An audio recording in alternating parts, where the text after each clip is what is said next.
إن الحمد لله نحمده ونستعينه ونستغفره ونعوذ بالله من شرور أنفسنا ومن سيئات أعمالنا من يهد الله فلا مضل له ومن يضلل فلا هادي له أشهد أن لا إله إلا الله وحده لا شريك له وأشهد أن محمدا عبده ورسوله أما بعد فإن خير الحديث كتاب الله وخير الهدي هدي محمد صلی اللہ علیہ وآلہ وسلم وشر الامور محدثاتها وكل محدثة بدعة وكل بدعة ضلالة اما بعد فاعوذ بالله السميع العليم من الشيطان الرجيم من همزه ونفخه ونفثه بسم الله الرحمن الرحيم ان اول بيت وضع للناس للذي ببقة مباركا وهدى للعالمين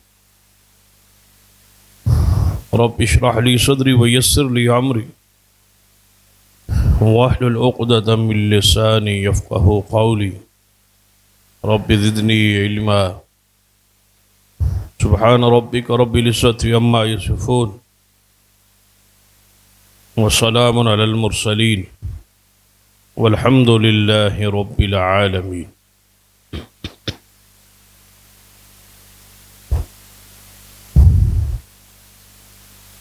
حضرات،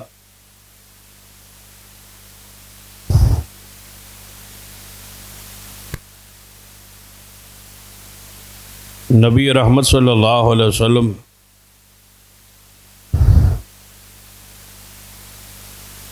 جب ہجرت فرما کے مدینہ طیبہ پہنچے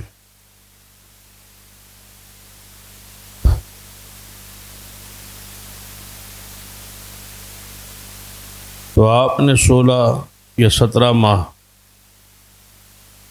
جاتے ہی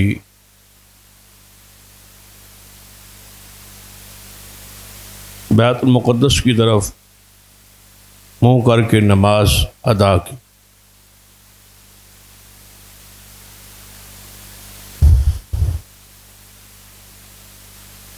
جو کہ یہودیوں کا قبلہ ہے.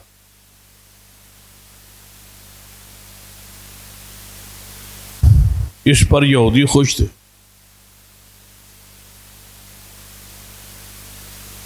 مسلمانوں کا قبلہ بھی وہی ہے جو ہمارا ہے.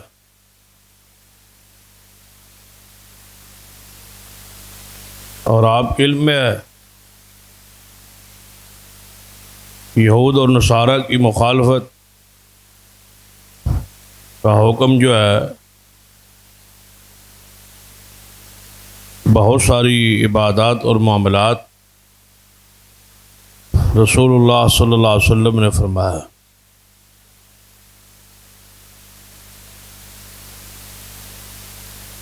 تو یہودی اس پر خوش تھے کہ مسلمانوں کا قبلہ بھی وہی ہے جو ہمارا.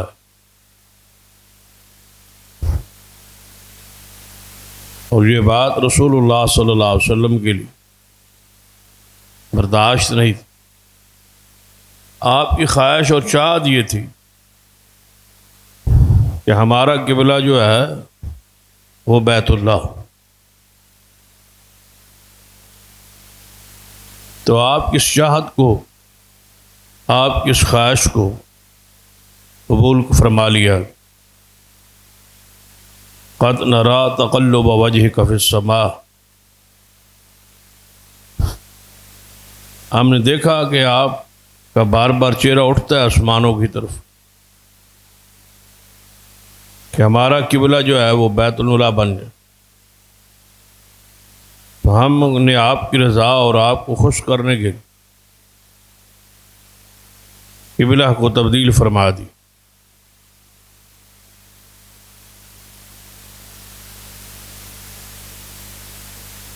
لہذا آج کے بعد آپ بیت اللہ کی طرف منہ کر کے آپ نماز ادا کر. کیونکہ تفصیل کا وقت نہیں ہے، صرف اشارہ مقصود. نبی علیہ الصلوۃ والسلام حکم ہوا اور قبلہ تبدیل ہو،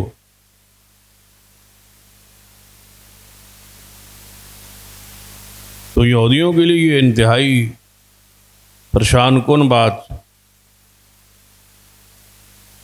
ان کو اس سے تکلیف ہوئی، دکھ ہوا، طرح طرح کے اعتراضات، اشکالات اور سوالات انہوں نے اٹھائے۔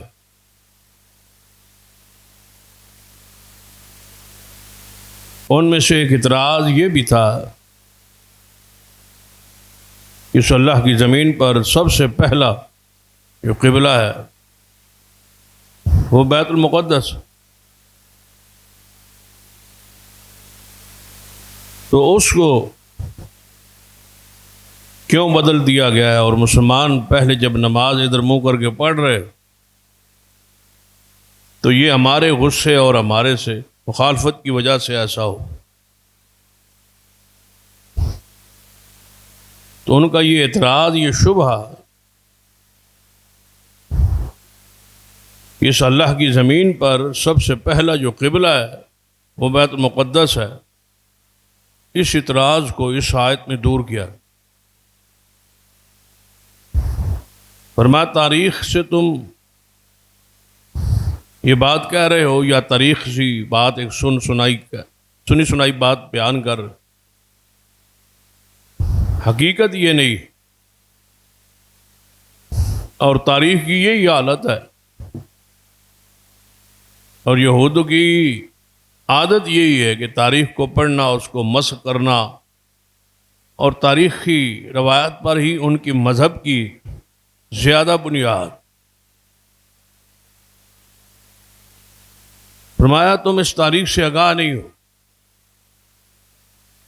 تمہاری یہ بات سرے سے ہی غلط ہے کہ سب سے پہلا قبلہ جو ہے وہ بیت المقدس۔ جواب کیا دیا گیا؟ ان اول بیت وضع للناس للذی ببکۃ مبارکا وہدی للعالمین، کہ اللہ تعالیٰ کا وہ پہلا گھر جو لوگوں کے لیے مقرر کیا گیا قبلہ کے طور پر، وہ ببکۃ مبارکا وہدی للعالمین، وہ مکہ شہر میں مسجد حرام ہے جو سب سے پہلے لوگوں کی عبادت کے لیے اور جہد کے لیے اور قبلہ کے طور پہ مقرر فرمایا ہے۔ ان کے سارے اعتراض شبہات کا رد ایک جملے میں ہے کہ ان اول بیت وضع للناس۔ حدیث پاک میں بھی ہے، سیدنا ابو ذر غفاری رضی اللہ تعالی عنہ نبی علیہ الصلوۃ والسلام سے سوال کیا کہ یا رسول اللہ صلی اللہ علیہ وسلم، وہ کون سا قبلہ ہے جو اس زمین پہ سب سے پہلے بنایا گیا؟ یہودیوں کا چونکہ اعتراض تھا اور یہ تاریخ وہ بیان کرتے تھے اور اس کو بطور فخر کہتے تھے کہ ہمارا قبلہ سب سے پہلے، سیدنا ابو ذر رضی اللہ عنہ سوال کر لیا نبی علیہ السلام سے، حدیث صحیح البخاری وغیرہ میں، یا رسول اللہ صلی اللہ علیہ وسلم ہمیں یہ بتائے ایو مسجد فی العرض وضع فی العرض، وہ کون سی پہلی مسجد ہے جو لوگوں کے لیے زمین پر سب سے پہلے وہ جگہ، وہ گھر، وہ کون سا قبلہ ہے جو لوگوں کے لیے مقرر کیا گیا؟ سوال ہی یہ تھا کہ ایو مسجد، وہ کون سی پہلی مسجد ہے وضع، جو وضع کی گئی ہو فی الارض، زمین میں، اول، سب سے پہلے۔ تو نبی علیہ الصلوۃ والسلام نے اس کا جواب کیا دیا؟ فرمایا المسجد الحرام، وہ مسجد حرام ہے۔ تو حضرت ابو ذر رضی اللہ تعالیٰ عنہ فرماتے ہیں یا رسول اللہ صلی اللہ علیہ وسلم، اس کے بعد، یہ تو پہلا ہوا، اس کے بعد کی بھی وضاحت کر دیں۔ تو نبی علیہ الصلوۃ والسلام نے فرمایا المسجد الاقصی، دوسرا مسجد جو قبلہ ہے، پہلا بیت اللہ ہے اور دوسرا مسجد اقصی ہے۔ پھر سیدنا ابو ذر رضی اللہ عنہ فرماتے ہیں میں نے سوال کیا نبی علیہ الصلوۃ والسلام سے، یا رسول اللہ صلی اللہ علیہ وسلم، ان دونوں میں کتنا تاریخ میں فرق ہے، یہ بھی وضاحت کر دیں کہ سب سے پہلے تو یہ بات ثابت ہو، یہ آپ نے بیان کر دی، آپ کا بیان تاریخ پر تو نہیں ہے، وہی پر ہے، آپ نے تو بیان کر دی، وضاحت کر دی، یہودیوں کا اعتراض ختم ہو گیا کہ سب سے پہلا قبلہ جو ہے وہ بیت اللہ، اور دوسری وضاحت یہ ہو گئی کہ اس پہلے کے بعد دوسرا جو ہے وہ مسجد اقصی ہے۔ لیکن اتنی وضاحت فرما دیں ان کی تعمیر میں کتنے سالوں کا، کتنے عرصے کا فرق ہے، تو نبی علیہ السلام نے فرمایا ان دونوں کے درمیان 40 سال کا فرق ہے، یعنی اس زمین پر 40 سال پہلے، سب سے پہلے ابھی مسجد اقصی نہیں تھی، اس کی تعمیر سے، اس کی بنیاد سے، اس کی اساس سے 40 سال پہلے اس زمین پر بیت اللہ بطور قبلہ بن چکا تھا، اور سب سے پہلے اس کی تعمیر بہت سارے مورخین نے اور روایات میں اگر سب کو اکٹھا کیا جائے تو اللہ تبارک و تعالیٰ کا یہ گھر اس زمین پر کئی مرتبہ تعمیری مراحل سے گزرا۔ سب سے پہلے اس کی تعمیر جو اس زمین پر اس کی بنیاد رکھی گئی وہ اللہ کے فرشتوں نے اس کی تعمیر کا آغاز کیا۔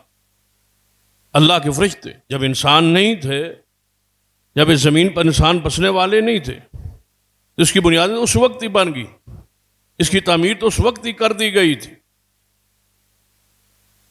تو فرشتوں نے ذریعے اللہ تبارک و تعالیٰ نے اپنے اس گھر کو تعمیر کروایا، اور دوسری تعمیر کا تذکرہ آتا ہے تاریخ میں کہ سیدنا آدم علیہ السلام نے اس کو تعمیر کی، اور تیسری مرتبہ آدم علیہ السلام کے بیٹوں نے اس کو تعمیر کی، اور چوتھی مرتبہ اس کی تعمیر، اس کا ذکر قرآن پاک میں موجود ہے، وَإِذْ يَرْفَعُ إِبْرَاهِيمُ الْقَوَاعِدَ مِنَ الْبَيْتِ وَإِسْمَاعِيلُ کہ ابراہیم و اسماعیل علیہ السلام دونوں باپ بیٹا نے مل کے اس کو تعمیر کیا، اور اللہ سے دعا کی ربنا تقبل منا انک انت السمیع العلیم کہ اے اللہ ہم نے تیرے اس گھر کو تعمیر کر دیا ہے۔ سب سے پہلی دعا، سب سے پہلی خواہش، سب سے پہلی آرزو یہ ہے کہ ہماری اس محنت کو قبول فرما۔ اور یہ رک کے سوچنے والی بات، مساجد بنانے والے، جامعات اور ادارے بنانے والے، خیر کے کام کرنے والے، نیکی کے کام کرنے والے، سب سے پہلی دعا و درخواست اللہ کے حضور یہی ہو کہ اللہ تعالیٰ اس محنت کو، آپ کی اس مشقت کو، آپ کے اس خرچ کو اپنی برگاہ میں قبول فرما۔ بہت سارے لوگ قیامت والے دن آئیں گے، بلکہ صحیح البخاری میں حدیث پاک ہے سب سے پہلے جہنم کو انہی لوگوں سے بھڑکایا جائے گا جو ریاکار ہو، جو ریاکاری کے لیے، تصنع و بناوٹ کے لیے، دکھلاوے کے لیے، شہرت کے لیے کام کرتے ہیں دین کا۔ سب سے بری بات یہ ہے کہ کام دین کا ہو اور مقصود دنیا ہو۔ سب سے بری بات یہ، ایک تو ہے بندہ دنیا کے ذریعے کماتا کہ دنیا لیتا ہے، دنیا کی شہرت، دنیا کی چیزیں دنیاوی معاملات کے ذریعے حاصل کرتا ہے، اور دوسرا بد نصیب وہ ہے جو دنیا لینا تو دنیا چاہتا ہے، ارادہ دنیا کا ہے، مال کا، دولت کا، شہرت کا، عزت کا، جاہ و جلال کا، لیکن ذریعہ دین کو استعمال کر، نام دین کا استعمال کر۔ سب سے پہلے وہی ریاکار، وہی علماء، وہی قراء، وہی سخی اور وہی مجاہدین جہنم کا ایندھن بنیں گے۔ سب سے پہلے جہنم میں وہی داخل ہوں گے، سب سے پہلے انہی کا فیصلہ ہوگا جو دنیا کے لیے یہ دین کے کام کرتے تھے۔ سیدنا ابراہیم علیہ السلام جو سب سے پہلے دعا کی، سارے معاملات بعد میں، کہ ربنا تقبل منا انک انت السمیع العلیم کہ اے اللہ ہماری اس محنت باپ بیٹا حالانکہ اللہ کے حکم سے تعمیر کر رہے، انہیں اللہ تعالیٰ کا حکم ہے کہ بیت اللہ کو تعمیر کریں، اس کے باوجود، اور دونوں نبی معصوم ہیں، یہاں تقویٰ نہ ہو، یہاں پرہیزگاری نہ ہو، یہاں للہیت نہ ہو، یہاں اللہ کی چاہت اور رضا نہ ہو، یہ تو سوچنا ہی کفر ہے۔ دونوں نبی، دونوں معصوم ہیں، ساری شان اور عزت اور عظمت کے باوجود کھٹکا کس بات کا ہے، خواہش کس بات کی ہے کہ ربنا تقبل منا، کہ اللہ ہماری طرف سے اس محنت کو قبول فرما لے۔ یہ چوتھی تعمیر ہے جس کا ذکر قرآن پاک میں موجود ہے کہ ابراہیم اور اسماعیل علیہ السلام دونوں نے مل کے اس کی تعمیر کی اور اللہ تبارک و تعالیٰ سے دعا کی۔ اس سے پہلے قرآن پاک کے ذرا انداز پہ دیکھ لیں، تعمیر تو بعد میں ہوا ہے نا، ابراہیم علیہ السلام کو جب حکم ہوا تعمیر کا تو باپ بیٹے نے تعمیر کی، لیکن جب بیٹا چھوٹا تھا اور بیت اللہ کی تعمیر، بیت اللہ کی دیواریں اور اس کی اساس اور بنیاد ختم ہو چکی تھی، نشانات بھی باقی نہیں تھے، اس کا تذکرہ قرآن پاک میں آتا ہے نا، ربنا انی اسکنت من ذریتی بواد غیر ذی زرع عند بیتک المحرم۔ جب اسماعیل علیہ السلام چھوٹے تھے، جب ہجرت کا حکم تھا کہ اپنی بیوی اور اپنے بچے کو جنگل میں چھوڑا، اس جنگل سے مراد کون سی جگہ سی؟ غیر ذی زرع عند بیتک المحرم، اس سے مراد یہی بیت اللہ، یہیں چھوڑ کے گئے تھے، صفا مروہ کے پاس ہی تو بٹھا کے گئے تھے، یہیں بیت اللہ تھا، لیکن دیواریں نہیں تھیں، اساسیں نہیں تھیں، بنیادیں نہیں تھیں۔ اور یہاں رک کے ایک بات اور غور کرو، بیت اللہ جو ہوتا ہے، مسجد جو ہوتی ہے، اللہ کا گھر جو ہوتا ہے، وہ کسی بلڈنگ کا محتاج نہیں ہوتا۔ جب ابراہیم علیہ السلام یہاں اپنے بیٹے اور بیوی کو چھوڑا ہے تو کیا فرمایا؟ عند بیتک المحرم، میں نے تیرے گھر کے پاس، حرمت والے تیرے گھر کے پاس چھوڑا ہے، یہاں گھر تو تھا نہیں، بلڈنگ تو تھی نہیں، تعمیر نہیں تھی، مکان نہیں تھا، بیت اللہ جس انداز میں موجود پہلے تھا یا آج ہے اس طرح نہیں تھا۔ قرآن خود کہتا ہے غیر ذی زرع، جنگل تھا، کوئی زراعت، کوئی سبزہ، کوئی چیز نہیں تھی، لیکن ابراہیم علیہ السلام چھوڑ کے اپنے بیٹے کو واپس پلٹے تو کیا فرما رہے ہیں؟ میں نے تیرے گھر کے پاس چھوڑا ہے۔ تو گھر کس کا نام ہوا؟ مسجد کس کا نام ہوا؟ اس ٹکڑے اور زمین کا جہاں مسجد کے لیے جگہ خاص اور مقرر کر دے۔ بلڈنگ ہے تب بھی وہ مسجد، بلڈنگ نہیں ہے وہ جگہ تب بھی مسجد، تب بھی وہ عبادت گاہ ہے، کچی ہو، جھونپڑی ہو، نہ ہو، جگہ مختص ہو جائے، مقرر ہو جائے تو وہ اللہ کا گھر ہے، وہ اللہ کے لیے زمین وقف ہے، وہ مسجد ہے، وہ بیت اللہ۔ عند بیتک المحرم ربنا لیقیموا الصلاۃ، اے اللہ میری اولاد میں نے یہاں چھوڑی ہے جنگل میں، یہاں تیرا گھر ہے اور یہاں رہ کے وہ نماز پڑھتے رہے۔ تو اس کا ذکر، اس سے یہ اشارہ مل رہا ہے کہ آپ کی تعمیر سے پہلے، اسماعیل علیہ السلام کے جوانوں سے پہلے، پتھر اٹھانے سے پہلے، مزدوری کرنے سے پہلے یہاں گھر موجود تھا۔ ان اول بیت وضع للناس للذی ببکۃ مبارکا وہدی للعالمین۔ تو آپ کی تعمیر کے بعد عمالیق قوم نے دوبارہ اس کو تعمیر کی۔ اس کے بعد وہ قبیلہ جس قبیلے میں سیدنا اسماعیل علیہ السلام کا نکاح ہوا، شادی ہوئی، بنو جرہم، پھر اس قبیلے نے دوبارہ اس کو تعمیر کی۔ یہ تعمیر 7 تعمیریں ایسی ہوئی۔ اس کے بعد جو تعمیر 8ویں یا بعض تاریخی رواج کو اکٹھا کیا جائے تو 7ویں مرتبہ جو تعمیر ہوئی، جس میں خود محمد مصطفیٰ صلی اللہ علیہ وسلم شامل تھے۔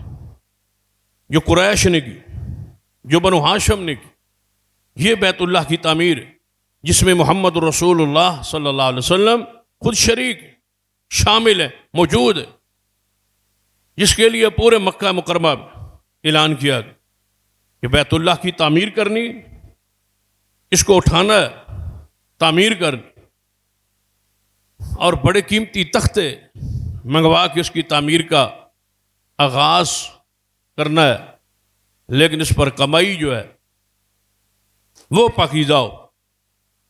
کوئی شخص اس پر خرچ کرنے والا ایسا پیسہ، ایسے میں درم و دینار کوئی نہ دے جس میں شبہ ہو یہ کہ کمائی میری حرام کی، کیونکہ اللہ تعالیٰ حلال چیز کو قبول کر، طیب چیز کو قبول فرمات۔ دیکھیں کہ ہیں مشرکین مکہ ہے، لیکن دل کے اندر تصور کیا ہے کہ بیت اللہ کی تعمیر کے لیے جو پیسہ خرچ ہو وہ حلال کا ہو، پاک ہو، پاکیزہ ہو، صاف۔ کاش یہی ہماری خواہش ہو جائے اور یہی ہماری نیت ہو کہ ہمارے صدقہ و خیرات میں ملاوٹ حرام کے کا شیبہ نہ ہو۔ اور یہ اسی وقت ہو سکتا ہے جب آپ کی ساری کمائی صاف اور ستھری، اس کمائی سے آپ اولاد کو کھلاتے، اس کمائی سے آپ گھر بیوی بچوں پہ خرچ کر، اسی کمائی سے آپ کھا کے آپ کا خون بنتا ہے، پھر اسی خون اور اسی جسم کے ساتھ آپ دعا کرتے اور نماز پڑھتے، پھر اسی وجود کے ساتھ آپ حج کرتے، پھر اسی مال سے آپ زکوٰۃ و صدقہ و خیرات دیتے۔ تو آپ سوچیں کہ کیا یہ پاکیزہ ترین معاملات اور عبادات جو آپ ادا کر رہے ہیں، اس کے لیے آپ کا خون اور آپ کا پیٹ اور آپ کا معدہ اور آپ کا وجود کیا حلال اور طیب اور صاف ستھری چیز سے پلا ہوا؟ یہ بنیاد ہے۔ جتنی ہماری توجہ مساجد مدارس بنانے پر ہے، جتنی ہماری توجہ عبادت نماز اور روزے اور صدقہ و خیرات پہ ہے، اس سے کہیں زیادہ توجہ ہماری لقمہ حلال پہ ہو، کمائی پر ہو۔ سب سے زیادہ توجہ کمائی کیسی؟ یہ چیزیں تو بعد میں، بنیاد کمائی ہے۔ آپ اگر کمائی حلال کی ہے، شک شبہ سے بھالا ہے، پاکیزہ ہے، تو پھر ساری عبادات قبول ہے، کیوں؟ بنیادی شرط تو حلال کھانا ہے۔ اگر وہی نہیں ہے تو پھر سمجھ لیں کہ آپ کی ساری زندگی رہے گا اور ضائع جا رہی ہے، کیونکہ آپ کا گوشت پوش جو ہے یہ حرام سے پلا ہو۔ پھر جو مرضی کرتے رہے، اللہ طیب چیز کو پاک کر قبول کر، صاف ستھری چیز کو قبول فرماتا ہے۔ بس اپنی روزی چیک کر۔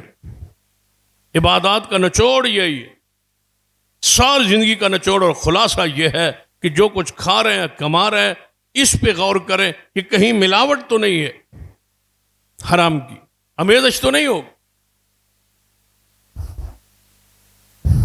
اب پڑھنے اور سننے والی بات الگ ہے، لیکن سارے دوستوں سے گزارش ہے کہ ذرا گھر جائیں اور محاسبہ کریں، ذرا آنکھیں بند کر کے سوچیں۔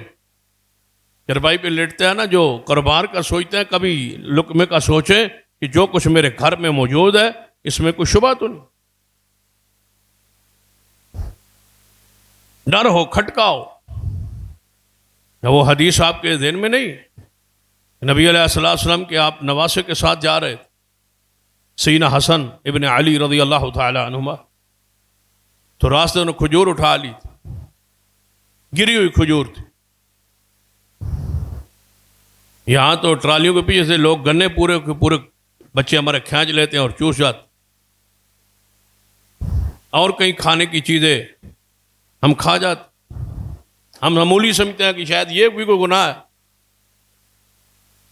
سیدنا حسن ابن علی رضی اللہ تعالیٰ عنہ کہاں سے لی؟ کسی کے گھر سے نہیں، کسی کی دکان سے نہیں، صرف راستے پہ گری ہوئی ایک کھجور کی کیا حیثیت؟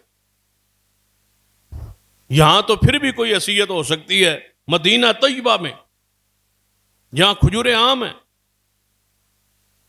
ہر گھر میں کھجوریں ہیں، ہر حویلی میں کھجوروں کے درخت لگے ہوئے، غریب سے غریب آدمی کے گھر کے اندر کھجوریں موجود ہیں. وہ کھجور راستے میں گلی میں گری ہوئی، اٹھائی کس نے؟ سینہ حسن بن علی رضی اللہ تعالیٰ عنہ. حضور نے دیکھ لیا، انہوں نے جلدی سے، بچے تھے، منہ میں ڈال. نبی علیہ الصلوۃ والسلام جلدی سے آگے ان کے منہ میں اپنی انگلی ڈال کے منہ کے اندر سے نکالی. حضور نکال کے پھینک دی. آپ نے فرمایا ہو سکتا ہے یہ کھجور صدقے کی شبہ ہے، یہاں سے کوئی صدقہ لے کے جا رہا ہو اور اس کی کھجور گر گئی ہو اور یہ کھجور صدقے کی ہو، اور میری آل پر اللہ نے صدقے کو تو حرام کی. جب تک یہ احتیاط نہیں ہوگی ہمارے روزی کے اندر، اس وقت تک عبادات کی قبولیت کے لیے تو شرط ہی عقل حلال ہے. تو ذرا اس کو چیک کریں، پھر دعائیں کریں اللہ سے کہ اللہ، یا اللہ ہماری یہ محنت قبول فرما، ربنا تقبل منا انک انت السمیع العلیم. اعلان کیا تھا مکہ مکرمہ میں؟ قریش ہیں گمراہی کے دلدل میں پھنسے ہوئے لوگ ہیں. وہ کن کے بارے میں ہے؟ وَإِنْ كَانُوا مِنْ قَبْلُ لَفِي ضَلَالٍ مُبِينٍ. یہی وہ معاشرہ ہے. نبی علیہ السلام کی آمد سے پہلے وہ کھلی گمراہی میں تھے. اگر تصور تھا ان میں کہ یہ حرام ہے اور یہ حلال ہے، یہ تمیز تھا، یہ فرق تھا. وہ جانتے تھے، پہچانتے تھے کہ بیت اللہ بنانا ہے، تعمیر کرنا ہے، اس کے لیے کمائی حلال کی ہو، اعلان ہو. وہ حلال کی کمائی اتنی اکٹھی ہوئی جس سے پورا بیت اللہ نہ بن سکے. پورے شہر سے، پورے قریش نے، تمام قریش کے قبائل نے جمع پونجی حلال کی اکٹھی کی، بیت اللہ نہیں بن. 20 ہاتھ اونچائی کی، دروازہ اس کا اونچا کی. حالانکہ عرب میں تو رواج یہی تھا، اور آج بھی یہی کہ دروازہ گراؤنڈ پہ، فلور زمین پہ رکھا جاتا. جب بنیادیں زمین سے اٹھائی جا رہی، 2 منزل نہیں ہے، اس کے باوجود منزل ایک ہے، زمین سے بنیادیں بیت اللہ کی اٹھائی جا رہی ہیں، لیکن دروازہ جا کے انہوں نے اونچا رکھ دیا. اس کی وجہ رسول اللہ صلی اللہ علیہ وسلم نے بیان کی. سیدہ عائشہ رضی اللہ تعالیٰ عنہ فرماتی ہے، میں نے نبی علیہ الصلوۃ والسلام سے پوچھا، یا رسول اللہ صلی اللہ علیہ وسلم، یہ قریش نے دروازہ اونچا کیوں کیا؟ یہاں تو بندے کا ہاتھ مشکل سے پہنچتا ہے، ان کو چاہیے تھا دروازہ زمین پہ رکھ. آپ نے فرمایا عائشہ، ان کے اندر یہ بات آ گئی تھی کہ بیت اللہ کے اندر داخل ہونے کا ہر ایک کا حق نہیں. جس کو ہم چاہیں گے بیت اللہ کے اندر داخل ہونے دیں، اور اس کے لیے یہی طریقہ ہے کہ دروازہ اونچا ہو، تالا لگا ہو، اور جب ہم کھولیں اور پھر آگے سیڑھی لگائیں، پھر اوپر چڑھیں. اس لیے دروازہ انہوں نے اونچا کر، یہاں سے چڑھنا تو چڑھنا ہے، پھر نیچے اترنا بھی، تو انہوں نے دروازے کو اونچا کر. پھر سیدہ عائشہ رضی اللہ تعالیٰ نے پوچھا، فرماتی ہے میں نے حضور سے پوچھا، یا رسول اللہ صلی اللہ علیہ وسلم، پھر یہ جگہ جو ساتھ ہے جس کا طواف ہوتا ہے،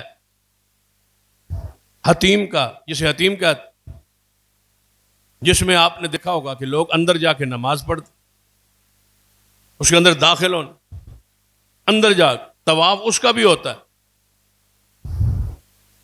اگر وہ بیت اللہ ہے، وہ قبلہ ہے، تبھی وہاں طواف ہے، وہ اس کا حصہ ہے. اور اس پر بھی علماء نے بہت لکھا ہے کہ ان کا تو اپنی نیت تھی، ان کا تو اپنا ارادہ تھا، ان کی اپنی تدبیر تھی نا، کہ ہر کوئی اندر داخل نہ ہو سکے، اور اللہ کی اپنی تدبیر تھی کہ ہر کوئی بندہ اندر جائے اور عبادت کرے. اللہ نے ان کے اس پروٹوکول جو انہوں نے بنایا تھا اپنے ذہن میں، سوچ میں، فکر میں، وہ آج تک قائم ہے، لیکن آدھا حصہ غریبوں کے لیے بھی قائم ہے. ان کی اپنی تدبیر ہو، اللہ کی اپنی تدبیر. واللہ خیر الماکرین، اس سے بہترین تدبیر پھر کون کر سکتا. کہ جو آج حتیم کے اندر نماز پڑھتا ہے وہ ایسے ہے جیسے بیت اللہ کے اندر، وہ بیت اللہ ہے، اس کا طواف ہے، وہ اللہ کا گھر ہے، ہر آدمی داخل ہو رہا ہے۔ وہ دروازہ اونچا اونچا آج بھی موجود ہے، آج بھی وہی طریقہ کار ہے کہ بڑے جو لوگ ہوتے ہیں ان کے لیے وہ کھلتا ہے، عام آدمی کے لیے کھلنا مشکل۔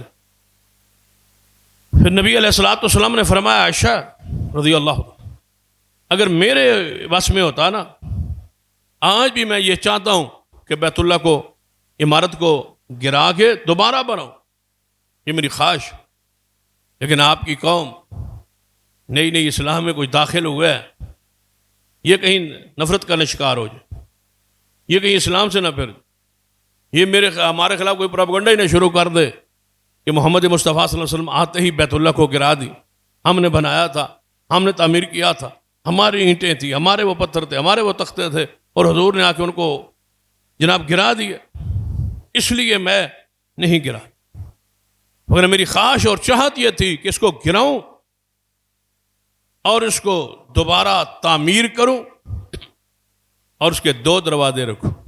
آج دروازہ ایک، حضور فرماتا ہے میری خواہش ہے میں اس کے 2 دروازے رکھتا، ایک مشرق کی طرف اور ایک مغرب کی طرف، ایک دروازے سے لوگ داخل ہوتے اور دوسرے دروازے سے لوگ باہر آتے، میری یہ خواہش تھی، لیکن میں نے اس کو یہیں چھوڑ دیا کہ یہ قوم نئی نئی مسلمان ہے، کہیں یہ اسلام سے، دین سے اس وجہ سے دور نہ ہو۔ یہ واقعہ تو ایک واقعہ ہے، حدیث تو ایک حدیث ہے، اس سے محدثین کرام نے یہ مسئلہ لیا اور بیان کی کہ عرف کا بھی خیال رکھنا ضروری ہو۔ ایک چیز عرف نہیں پسند کرتا، آپ جان بوجھ کے وہ کام کریں، عرف کے ماحول سے ہٹ، عرف نہیں چاہتا، نہیں پسند کرتا، عرف میں کوئی اور بات مشہور ہے، آپ جان بوجھ کے اس میں ایسا عمل کریں جس سے کوئی لوگ تنفر کا شکار ہو، کیونکہ میرا موضوع نہیں، پھر اس پر بہت ساری واقعات اور دلائل اور چیزیں بیان کی جا سکتی، جس کا ہم عرف پسند نہیں کرتا اور ہم بھی اس کا خیال نہیں رکھتے۔ عرف کے ماحول کا آپ خیال رکھیں، اس میں خیر بھی ہے، اس میں رحمت بھی ہے، اور اس میں برکت بھی ہے، اور بہت سارے فتنوں سے اس وجہ سے بندہ اور جماعت محفوظ رہتے۔ ان اول بیت وضع للناس للذی ببکۃ مبارک مبارکا وہدی للعالمین، اللہ فرماتا ہے سب سے پہلے جو گھر لوگوں کی عبادت کے لیے مقرر کیا گیا وہ بیت اللہ، وہ مسجد حرام، مبارکا وہدی للعالمین، اس کے 2 وصف اور 2 خوبی ہیں، مبارکن یہ برکت والا، وہدی للعالمین اور سارے جہانوں کے لیے یہ ہدایت کا مرکز ہے، یہیں ہدایت اتری، یہیں ہدایت ہے، یہیں ہدایت رہے گی اور قیامت تک رہے گی، برکت اور ہدایت دونوں چیزیں وہاں موجود۔ لیکن ہمارے لیے افسوس یہ ہمارا معاشرہ، ہماری قوم، لوگ وہاں جاتے ہیں، لاکھوں کی تعداد میں جاتے ہیں، برکت تو لینے کی کوشش کرتے ہیں، لیکن کاش ہر عقل والا ہدایت بھی وہاں سے تلاش کرے، برکت کی طرف نظر ہوتی، بیت اللہ کے ساتھ چمٹ رہے ہوتے ہیں برکت کے لیے، ملتزم کے ساتھ چمٹے ہو گئے ہیں برکت کے لیے، بچوں کو بیت اللہ کے غلاف کے ساتھ مس کر رہے ہیں کہ برکت ملے، یعنی برکت کی نیت سب کی ہے، ہدایت کی نیت نہیں ہوتی۔ یہاں ہدایت بھی ہے، دونوں چیزیں، فیہ آیات بینات، اللہ فرماتے ہیں یہاں تو واضح آیات نشانیاں موجود ہیں، فیہ آیات بینات، یہاں تو واضح نشانی ہے، اس میں بیت اللہ میں واضح نشانیاں موجود۔ ایک ایک نشانی پہ ذرا غور کر، صرف ایک نشانی کی طرف تذکرہ کر، قرآن نے خود فرمایا فی آیات بینات مقام ابراہیم، یہاں مقام ابراہیم ہے، ایک نشانی تو یہ ہے کہ یہاں مقام ابراہیم ہے، دوسری نشانی کیا ہے کہ وہاں حجر اسود، تیسری نشانی کیا ہے کہ وہاں زمزم۔ آپ بتائیں یہ 3 نشانیوں پہ ذرا غور کر کہ مقام ابراہیم کیا ہے، ایک پتھر، وہ پتھر جس پر ابراہیم علیہ السلام کھڑے ہو گئے بیت اللہ کو تعمیر کرتے، اللہ تعالیٰ نے اس کو نشانی قرار دی، اور آج تک یہ پتھر وہاں محفوظ اور موجود، اور اس پر کو دیکھے تو ایسے محسوس ہوتا ہے جیسے پاؤں کا نشان پیوست ہے اس پتھر پر جو ابراہیم علیہ السلام کے لیے مقرر کر دیا گیا یا نرم کر دیا گیا، جس پہ آپ کھڑے ہو گئے بیت اللہ تعمیر کر، اس کو بطور نشانی آج تک محفوظ رکھ۔ حجر اسود کتنے مراحل سے گزرا ہے، حجر اسود کی تاریخ کو پڑھیں، صرف اس پر یہ خطبات ہو سکتے، اس کی تاریخ پر، اس کے نسب پر، اس کی عظمت پر، بس اتنا ہی کافی ہے کہ قیامت والے دن اس کی ذبح ہو۔ اس سے بڑی نشانی کیا ہے؟ پتھر قیامت والے دن بولے گا نشان، ہر اس شخص کے حق میں گواہی دے گا جس نے اس کو بوسہ دیا ہو۔ اور یہ کوئی بندہ عام طور سے بندے سوچتے بھی نہ، کہنے لگا یہ دیکھو جی پتھر ہے، وہ کیسے بول سکتا ہے؟ وہ یہ سمجھتا ہے کہ میں جو بول رہا ہوں میں بول سکتا ہوں، پتھر نہیں بول سکتا۔ خود بول رہا ہے، پوچھ رہا ہے، یہ پتھر بول سکتا ہے، یہ پتھر تو بول سکتا ہے تو پتھر نہیں بول سکتا۔ تیرے اندر کیا چیز ہے جو تو بول رہا ہے؟ تیرے اندر کیا چیز ہے تو بول رہا ہے، یا تیرے وجود کے اندر سے یہ کیا ہے جو بول رہا ہے؟ یہ چمڑا ہی ہے نا، خون ہی ہے نا، ایک بوٹی ہی ہے نا۔ یہ زبان کیا ہے؟ ایک بوٹی ہے، زبان کاٹ دیں پھر بول۔ تو جو بول رہا ہے یہ کیا بول رہا ہے؟ تیری زبان ہے نا، یہ گوشت کا لوتھڑا ٹکڑا اگر یہ بولنے پر قادر ہے اور اس کو بولنے کی قوت دینے پر قادر ہے تو پتھر کو بولنے کی قوت نہیں دے سکتے۔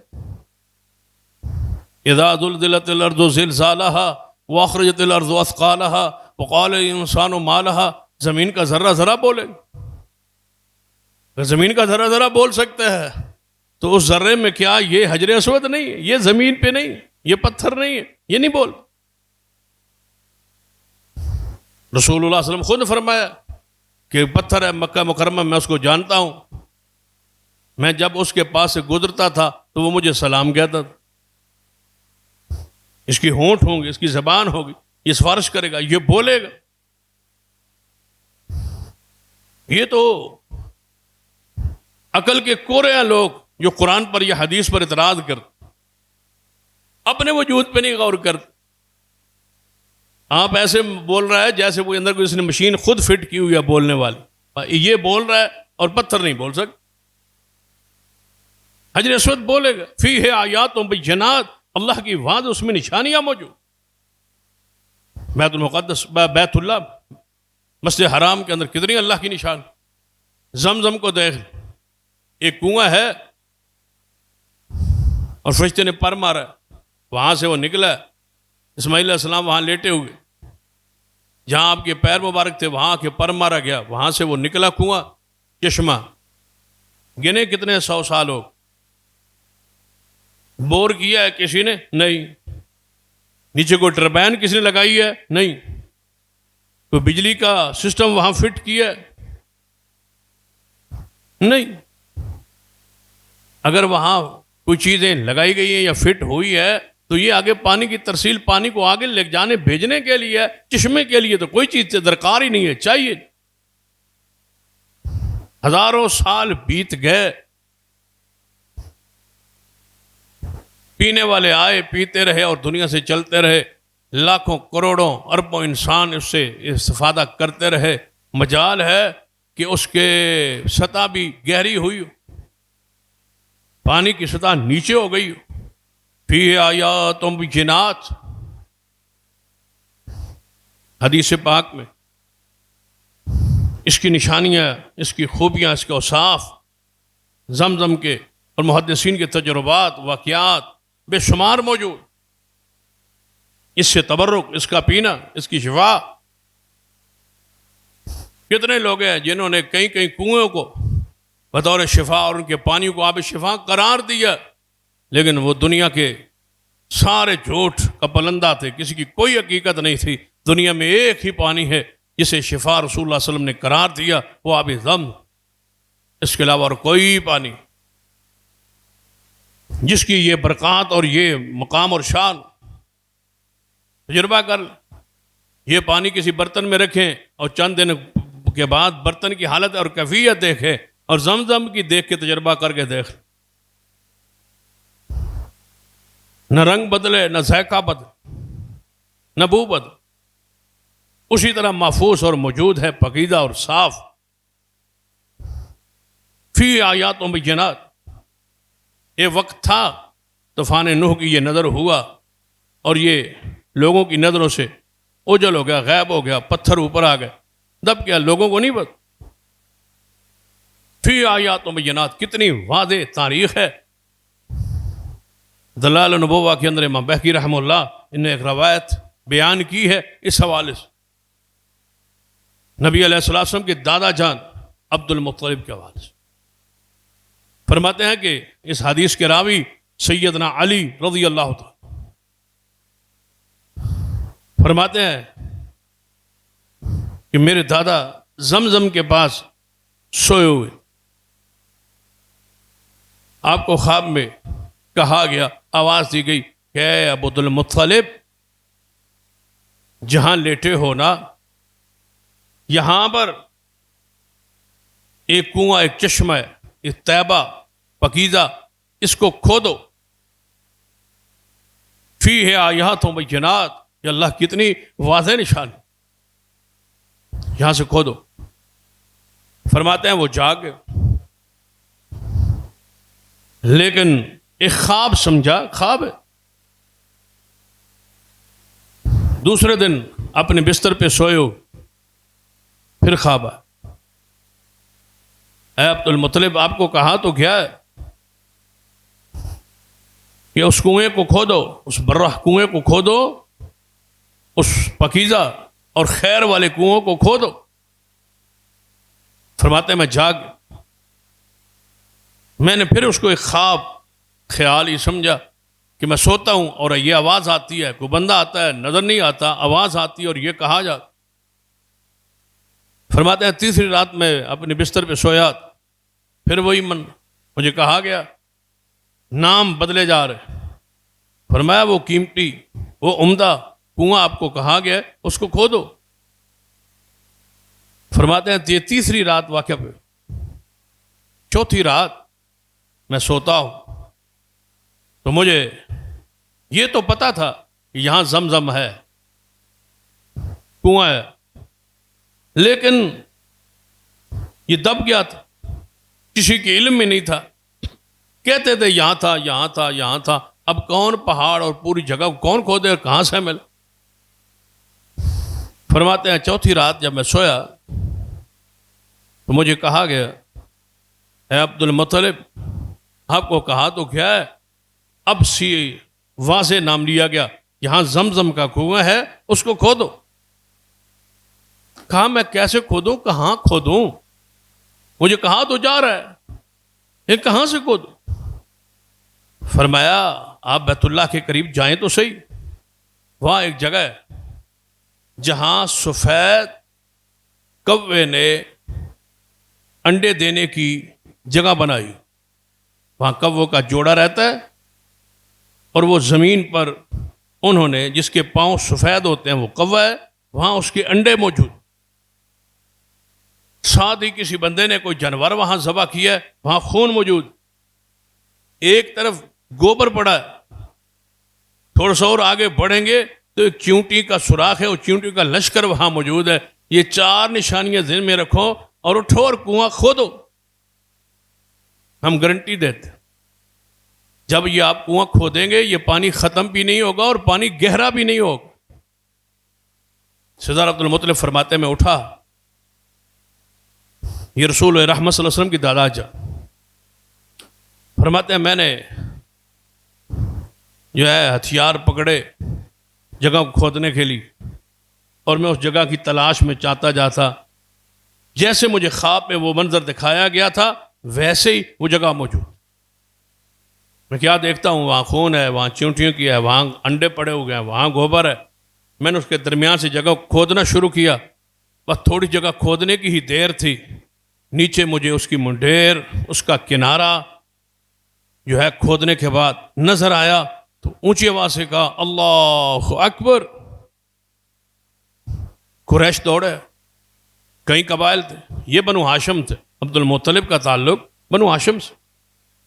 باقی اور قبائل ہیں, سینا عثمان کا قبیلہ جو بنو امیہ ہے یہ بھی قریش کا ہے. یہ بعد میں جو الفاظ ہم نے مشہور کیے ہو گیا نا, یہ بنو امیہ ہے, یہ بنو مخزوم ہے, یہ قریش ہے, یہ الگ الگ قبائل ہیں. بنیادی طور پر یہ سارے قریش. جیسے ہر قبیلے میں ایسی چیزیں ہوتی, قریشیوں میں, سیدوں میں کئی قسمیں جناب ہوتی ہیں. یہ زیتی ہیں, یہ بخاری ہیں, یہ گیلانی ہیں, یہ جیلانی ہیں, یہ نقوی ہیں, کئی قسم. اسی طرح عوانوں کی کئی قسمیں. اسی طرح اور کس قبیلے کو بھی کھولیں گے ان قبیلوں کی آگے کئی شاخیں ہوں. قریش کی بھی کئی شاخیں, بنو امیہ انہی میں سے, بنو مخزوم انہی میں سے, اور یہ بنو ہاشم انہی میں سے. سب سے اول اور سب سے معزز خاندان بنو ہاشم کیوں ٹھہرا؟ اس لیے کہ محمد مصطفیٰ صلی اللہ علیہ وسلم اس خاندان سے. تو عبد المطلب جب کنواں وہ زہر ہوا نظر آیا تو لوگ دوڑے, کنواں کھودا گیا, پانی نکالا, پانی زہر ہو گیا, پانی پینا شروع کر دی. مکہ ہو جہاں دور دور تک پانی کا تصور نہ ہو, وہاں زمزم نکل آئے اور پھر قیامت تک ختم نہ ہو, بتاؤ اس سے بڑی نشانی کیا ہو سکتی؟ ساری دنیا تلاش کرو, کھنگال مارو, ایسا کوئی کنواں دکھا دو جس سے پوری دنیا پیے اور کوئی نیچے ٹربائن نہ ہو اور پانی کی سطح نیچے نہ جائے, اور ایسا پہاڑی علاقہ ہو جہاں دور دور تک پانی ہزاروں میٹر نیچے ہو, وہاں سے پانی ختم نہ ہو. فیہ آیات بینات, اللہ کی واضح نشان. سردار عبد المطلب فرماتے ہیں وہ ہم نے کنواں کھود تو لیا, پانی تو نکل آیا, لیکن قریش میں جھگڑا شروع ہو. اب قریش کے سارے قبیلے کہیں ہمارا بھی حصہ ہے, ہم بھی اس کو اپنے کنٹرول میں رکھیں, ہم بھی پانی بھی دیں گے اور ہم بھی تقسیم کریں گے. سردار مطلب نے فرمایا نہیں, یہ خواب مجھے دکھائے گئے اور یہ منظر مجھے دکھایا گیا, مجھے کہا گیا یہاں سے کھودو. میں نے وہاں کھودا اور وہ یہ کنواں نکلا, لہٰذا اب اس پر کنٹرول حکم اور اس کا سقیا, اس کا پلانا یہ میرے ذمہ رہے. قریش والے کہنے لگے یہ شرف ہے, یہ عزت ہے, وقار ہے کہ یہ شرف ہمارے پاس بھی ہو. کسی کے پاس مبارک چیز ہو تو یہ شرف ہے. بیت اللہ کی چابی ہو, مسجد حرام کی چابی ہو, روض رسول کی حفاظت نگرانی اور چابی ہو, بیت اللہ کی اذان ہو, مسجد نبوی کی امامت ہو, بیت اللہ کی امامت ہو, حج کی امامت ہو, یہ ساری چیزیں ویسے شرف. یہاں کسی کے دربار کی چابی کسی کے پاس ہو تو وہ پورا خاندان نہیں کہیں کھڑا ہوتا. یہ شرف ہے نا ہمارے ہاں. لیکن اصل جو شرف دین میں آئے, جو تقریم دین کے اندر ہے کہ بیت اللہ کے اندر زمزم کا کنویں کے سقیا جو ہے وہ سردار عبد المطلب ہیں, حضور کے دادا جا. سارے قریش کہتے ہیں ہمیں بھی حصہ دے. فرمایا نہیں, یہ میرا, مجھے اللہ نے یہ عزت دی ہے, یہ میرے پاس رہے. کہنے لگے نہیں ہم جھگڑا کریں, ایک دن ہم پلائیں گے, اگلے دن آپ پلائیں گے. فرمایا نہیں یہ نہیں ہو سکتا. انہوں نے کہا ہم جھگڑا کریں. انہوں نے کہا بس جھگڑا نہ کریں, کسی کو سالس بنا لیتے, منصف بنا لیتے, وہ اس سے فیصلہ کروا لے. کہنے لگے فیصلہ کروانا ہے نا پھر تو شام کا بنو سعد ایک قبیلہ ہے, وہاں بڑے لوگ وہ عزت والے, احترام والے, کرام والے ہیں, وہاں وہ نجومیوں کا کام کرتے ہیں, کاہن لوگ ان کا احترام کرتے ہیں, ان سے فیصلہ کروانا ہے. سردار مطلب کہنے لگے مجھے کوئی اعتراض نہیں, چلتے ہیں. شام کی طرف چل پڑتے. قریش کے جتنے قبیلے ہیں ہر قبیلے سے ایک ایک فرد آ جائے، ہم چلتے ہیں۔ یہ شام کی طرف جا رہے ہیں، وہ سردار عبد المطلب کی قیادت سیادت میں قریش کے ہر قبیلے کے ایک فرد ملک شام کی طرف روانہ ہوگا کہ فیصلہ ہمارے درمیان کرے کہ بید زمزم کے کنویں کا وارث اور سقیہ پلانے والا ذمہ دار، نگران، کنٹرول یہ کس کا ہو۔ یہ فیصلہ لینے اہل مکہ، اہل قریش شام کی طرف جا۔ پرانا دور تھا، پانی کی قلت تھی، پانی کا ہی فیصلہ کروانے شام جا رہے ہیں۔ راستے میں اللہ کا امر ایسا کہ جو اتنا پانی تھا وہ ختم ہو گیا، اور جنگل کے اندر پانی جب سب کے بعد ختم ہوا، سردار عبد المطلب پریشان ہو، فرمایا ہماری تو خوراک پانی ختم ہو، پیاس کی شدت۔ جن قبیلے کا اعتراض تھا وہ کہنے لگا پانی تو ہمارے پاس ہے لیکن تھوڑا ہے، اتنا نہیں ہے کہ آپ کو دیں، ہم یہاں آپ کو دے دیں پھر اس کا ہم بھی پیاسے مرے۔ تھوڑا سا آگے چلے، ان کا پانی بھی ختم ہو۔ کہتے اب جنگل میں سارے بیٹھے موت کا انتظار کرے، یہاں تو پانی موجود ہی نہیں۔ روایت میں موجود ہے کہ سردار عبد المطلب کہنے لگے یہاں قبریں کھود لو، پھر یہ نہ ہو کہ یہاں پیاسے تڑپ کے مر جائیں اور دفن کرنے والا بھی کوئی نہ ہو۔ قبریں تو کھود لے، جب بندہ پہلا مرے گا اس کو دفن کر دیں گے، دوسرا مرے گا اس کو گڑھے میں دفن کر دیں، قبریں تو بنا لیں۔ زیادہ سے زیادہ آخری بندہ جو مرے گا اس کو دفنانے والا کوئی نہیں ہوگا نا، ایک میت پڑی رہے، ساری میتوں کو تو پرندے نہ کھا جائیں۔ کہتے ہیں ترتیب تو آپ کی بھی ٹھیک، گڑھے کھودنا، پیاس لگی ہوئی ہے گڑھے کھودنا۔ سردار عبد المطلب کہنے لگے میرا خیال یہ ہے کہ پیاس کے لیے اور موت کے انتظار کے لیے یہاں رکنا بھی مجھے تو اچھا نہیں لگتا، چلو اس طرح کرے چلتے ہیں، ہو سکتا ہے اللہ کہیں نہ کہیں ہمیں پانی عطا کر دے۔ کہتے ہیں جب نکلے نا سارے اونٹوں پہ سوار ہونے لگے، بس چلتے ہیں، اونٹ بھی پیاسے ہیں، بندے بھی پیاسے ہیں، پانی ختم ہو گیا، ریگستان ہے، کہاں سے پانی ملنا ہے، کوئی امید کوئی نہیں ہے۔ ملنے پہ آئے تو تھوڑا سا قریب جائیں تو مل جائے، نہ ملنے پہ آئے تو 2 دن نہ ملے، کوئی راستے میں تعین ہی نہیں۔ کہتے ہیں پھر سوار ہو۔ جب سوار ہونے لگے، سردار عبد المطلب جب اپنے اونٹ پر بیٹھے سوار ہونے کے لیے، اونٹ نے جو ہی قدم اٹھایا نیچے سے چشمہ جاری ہو، بلایا آ جاؤ۔ جانوروں نے پیا، بندوں نے پیا، مخالفوں کو پلایا، جو پوچھنا چاہتے ان کو پلایا۔ جب سارے پانی پی بیٹھے نا، جو قبیلے کا اعتراض کرنے والے تھے وہ کہنے لگے ہماری اور آپ کی لڑائی ختم ہو گئی، یہیں سے یہ چشمہ نکلا، اس نے فیصلہ کر دیا ہے کہ قیامت تک پانی کو پلانے والے سقیہ زمزم آپ ہوں گے، ہم نہیں۔ آؤ واپس پلٹ، فیصلہ تو اسی کنویں نے کر دیا، آگے جانے کی ضرورت ہی نہیں۔ اور آج تک سردار عبد المطلب کا خاندان، آل عباس، آج تک عبد المطلب کے باس آپ کے بیٹے ہونے تھے، آپ کا بیٹا جو بڑا تھا حارث، جو حضور کا چچا تھا، وہ کھودنے میں شامل تھے۔ جب باپ کھود رہے تھے کنواں تو وہ بھی کھود رہے تھے زمزم۔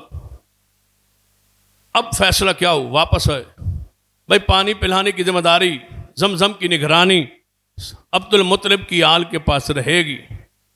جب عبد المطلب فوت ہوئے تو یہی ذمہ داری ابو طالب کے پاس، جو حضور کے چچا ہے، سیدنا علی کے والد۔ جب ابو طالب فوت ہوئے تو یہی ذمہ داری حضور کے چچا سیدنا عباس کے پاس۔ حضور پہلے دنیا سے چلے گئے، عباس بعد۔ اس لیے جب بیت اللہ کی چابی دینے کی باری آئی تھی، عثمان بن طلحہ کے بارے میں حضور نے فیصلہ کیا تھا، تو عباس چچا کہتے تھے کہ اے اللہ کے رسول، یہ چابی بھی ہمیں دے دیں، سقیہ زمزم ہم ہیں، زمزم ہم پلاتے ہیں، تو یہ ذمہ داری بھی ہمیں دے دیں۔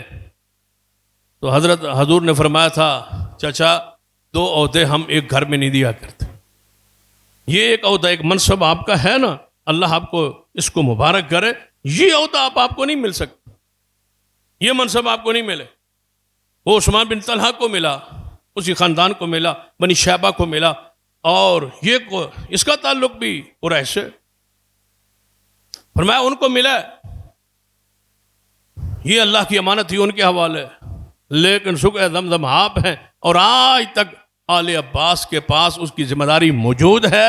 بیت اللہ میں آج بھی حضور کے چچا عباس کی اولاد، عبد المطلب کی اولاد، رسول اللہ کے خاندان موجود ہے، اور آج تک چاہو جو ہے سقیا زمزم انہی کے پاس۔ فیہ آیات بینات، اس میں تو اللہ کی ایسی نشانیاں ہیں۔ ایک واقعہ اختصار کے ساتھ، بیت اللہ کی تعظیم تکریم، یہ قبلہ تو ہے ہی ہے، اس کی تعظیم بھی ہے، تکریم بھی ہے۔ اس لیے تو حضور نے فرمایا اس کی طرف منہ کر کے پیشاب کرنا بیٹھنا منع ہے، نہ پیٹھ کرے نہ منہ کرے، یہ بیت اللہ کی تعظیم ہے، تکریم ہے۔ اس لیے تو ہم ادھر ٹانگیں کر کے نہیں بیٹھتے، نہیں سوتے۔ چرپائی لوگ کہتے ہیں کہ ادھر ٹانگیں نہ کر کے سوئیں۔ جب آپ لوگ پوچھتے ہیں کہ بھائی بیت اللہ کی طرف ٹانگیں کرنے کی کوئی حدیث ہے، ادھر ٹانگیں نہیں کر، یہاں بھی کئی علماء موجود ہیں، طلباء بھی موجود ہیں، علماء بھی موجود ہیں، مفتیان بھی موجود ہیں۔ یہاں بھی ہو سکتا ہے کوئی ساتھی یہ مسئلہ پوچھ لے۔ بعض ساتھی ہوتے ہیں نا، وہ ان کو علم کا معاملہ بھی ہوتا ہے، تو وہ کہہ سکتے ہیں بھائی ادھر ٹانگیں کرنے کے بارے میں سوتے ہوئے ٹانگیں کرنے کے بارے میں تو کوئی حدیث نہیں ہے، تو پھر وہ جان بوجھ کے نا غصے میں جلال میں آگے ٹانگیں ادھر کر کے بیٹھ جاتے۔ بس جب حدیث نہیں ہے تو ہم ٹانگیں کریں گے، یعنی ٹانگیں کرنے کی حدیث ہے ان کے پاس، بدبختوں کے پاس۔ تعظیم کا تعلق دل کے ساتھ ہو، تکریم کا تعلق دل کے ساتھ ہو۔ آپ جب جان بوجھ کے کہیں کہ میں ٹانگیں ادھر ہی کرنی ہے، ٹانگیں ادھر ہی کرنی ہے، اس کا مطلب ہے آپ نے اس کو حقارت کی نظر سے اور حقارت کے انداز سے دیکھا اور سوچا ہے۔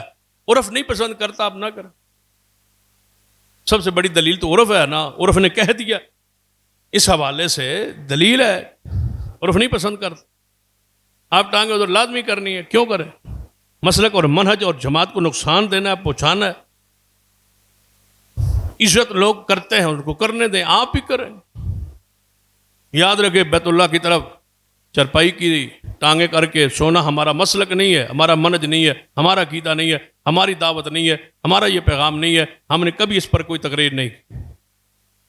اگر کوئی ایسا بدبخت کرتا ہے تو وہ اپنی مرضی سے کر رہا ہے، ہمارا مسلک نہیں، ہمارا منہج نہیں، ہماری دعوت ہی یہ نہیں۔ ہماری ایک ہی دعوت ہے کہ ہر اللہ کی نشانی کا احترام کرے۔ بیت اللہ سے بڑی نشانی کیا ہو سکتی؟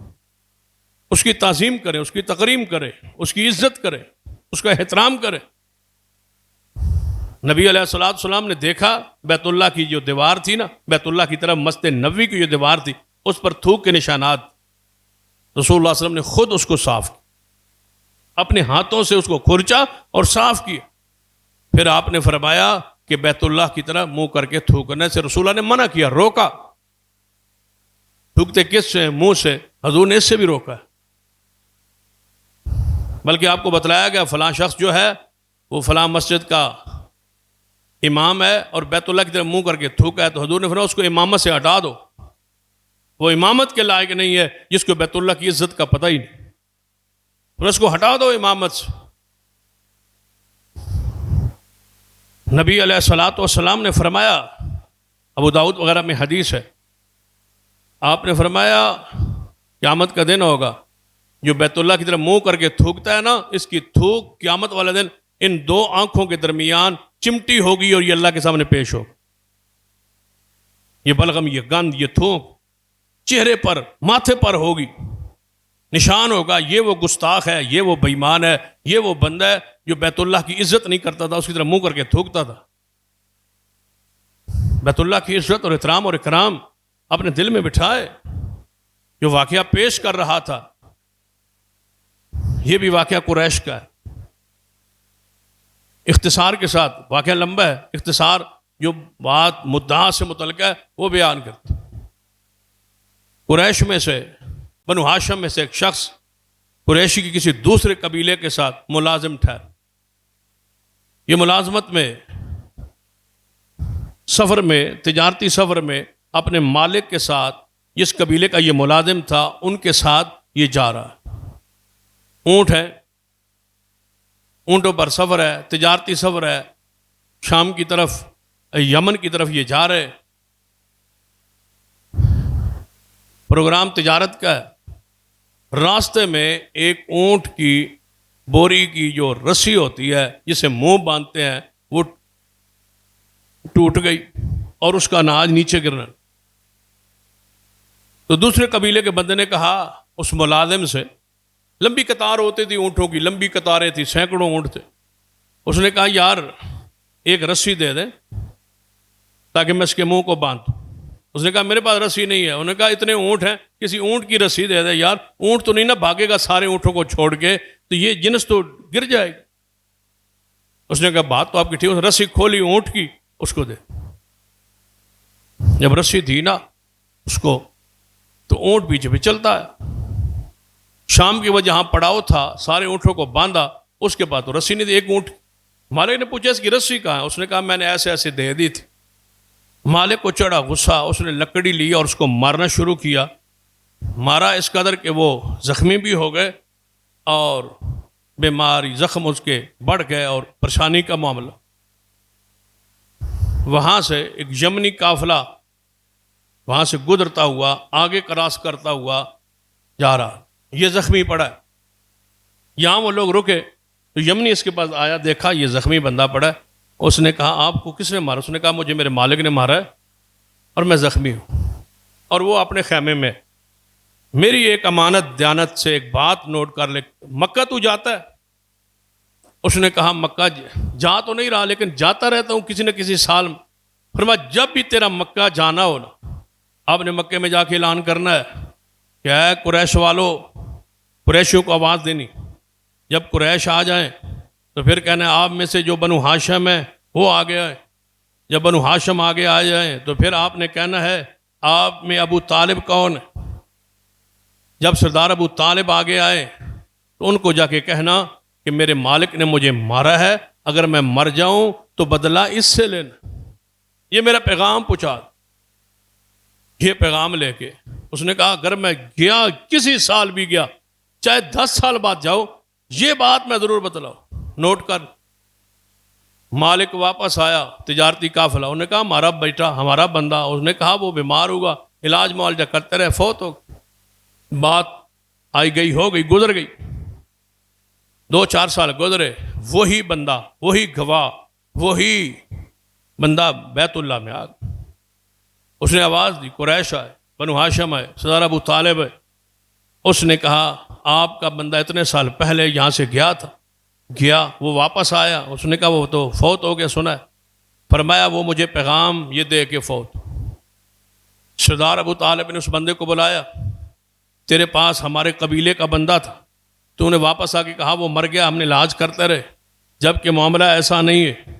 آج معاملہ یہ پیش خبر آئی، اس کی گواہی آئی، اس کا اپنا بیان آیا ہے، موت سے پہلے سکرات کے وقت کا ایک بیان ہے، لہذا وہ بیان کا گواہ موجود ہے۔ اب آپ پہ شک پڑ گیا ہے، لہذا یا قسامہ ہوگا۔ سامہ کا معنی کیا ہے؟ بیت اللہ کے اندر مقام ابراہیم اور حتیم کے درمیان کھڑے ہو کے، حجر اسود کے اور مقام ابراہیم کے درمیان کھڑے ہو کے آپ کے قبیلے کا 50 بندہ آگے حلف دے گا کہ ہم نے اس بندے کو نہیں مارا، یا 100 اونٹ آپ دیت دیں، یا پھر ہم لڑیں گے اور بدلہ لیں۔ وہ مان گیا۔ اس نے کہا ٹھیک ہے، بندہ ہم نے آپ کا نہیں مارا، لیکن ہم قسامہ کے طور پر قسم دینے کے لیے تیار ہیں۔ 50 بندہ قسم دے گا بیت اللہ، اسی جگہ پر، فی آیات بینات، یہاں تو واضح نشانیاں ہیں۔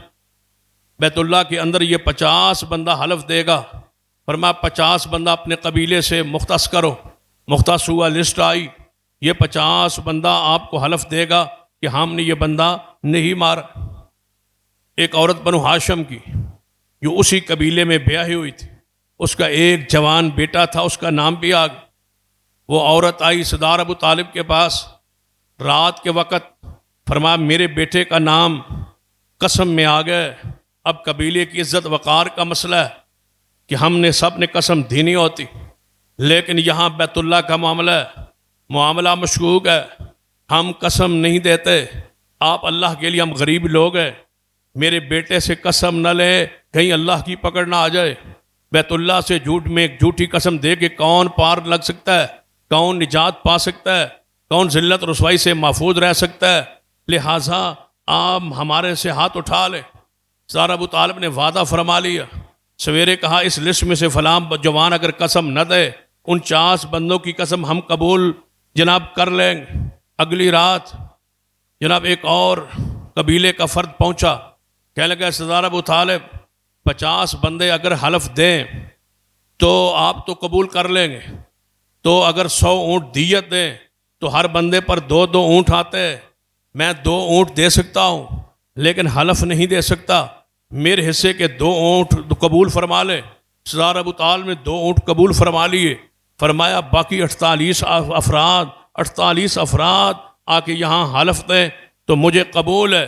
48 افراد اپنے سردار کے کہنے پر اس کے جھوٹے ہونے کے باوجود حلف دینے کے لیے بیت اللہ کے اندر داخل ہو گئے۔ حتیم اور حجر اسود کے درمیان 48 افراد حلف کے لیے داخل ہو گئے۔ سنیے پھر کیا ہوا، حلف دے کے باہر نکلے، فرماتے ہیں اللہ کی قسم 1 سال سے پہلے 48 بندے سارے کے سارے ذلت کی موت مر گئے، ایک بندہ بھی زندہ نہ رہا۔ یہ تعظیم و تکریم ہے بیت، اس میں جھوٹ، اس میں الحاد، اس کی گستاخی، اس کی توہین، اس کی تنقیص پر اللہ اتنا ناراض ہوتا۔ اس کی حفاظت پر اللہ تو خود نے فرشتے مقرر کر، اس کی حفاظت کی ایک تاریخ ہے، ایک واقعات ہے، اس طرف جائیں تو ایک طویل وقت درکار ہے۔ اللہ سے دعا کرتے ہیں اللہ ہمارے دلوں میں بیت اللہ کی عزت وقار میں اور اضافہ فرما دے اور اللہ کی شاعر کی عزت کرنے کی توفیق بخشے۔ اقول قولی ھذا واستغفر اللہ لی ولکم ولسائر المسلمین وآخر دعوانا الحمد للہ رب العالمین۔